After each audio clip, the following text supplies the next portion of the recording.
We had plenty of debt, no savings, paycheck to paycheck. It was a struggle. Yeah, with moving these bills to this, that, we'll pay this one then and move this one here. What are we going to have? Credit card to credit card. Yeah, this month, and what do we have to put on a credit card if we have to? And it was just, it was stressful. There was no stability, there was no structure, there was no balance transfers. Yeah. That's what you did. 0% interest. Because my credit was okay, so I had all these credit cards, but they were never going down. As far as debt, I have school debt for sure. So that racked up pretty quick. And then I've got a decent amount of credit card debt as well that I've kind of managed, to accumulate on my own. It makes things more difficult depending on the level of debt that you had. I've never been somebody who's like completely afraid of it and worried of it, but what I've learned is that if you don't have systems in place, it can get on top of you. In hindsight, what I'm realizing is because I didn't have a structure and an actual system, I reverted back to my old ways of operating. And so what I ended up doing was I accumulated almost equal the same amount of debt.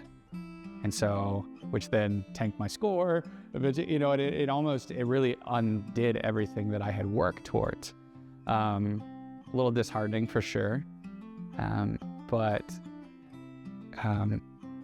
So now I'm working to undo that essentially. There's probably a little stress applied to it, but back to my original point, I think debt can be scary when you don't have a way of managing, your finances to manage that debt. And that's really what I learned about it mostly, is that you really do need a plan in place.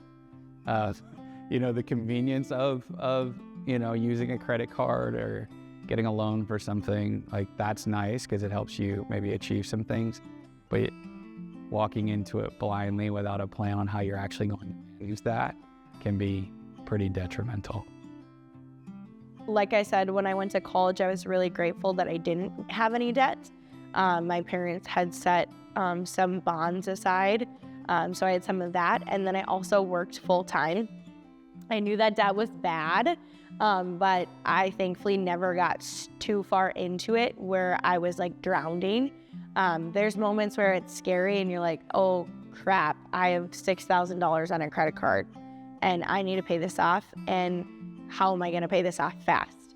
And that's kind of when we talked about chipping away at my debt fast and then saving after, and whatever I was using to pay off my debt, I would pay off, or I'd start saving, and that could be flipped. So for me, debt, I knew it was bad. I was never in the position where I had a ton of debt.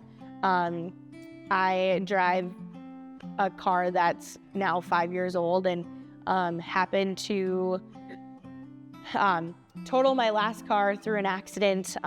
They totaled my car, and I had to buy a car really fast, and I didn't know what I wanted. I didn't know how it was going to happen. And the Lord had provided money out of nowhere, really, that I only had to get a small loan. I ended up getting like a $5,000 loan for that.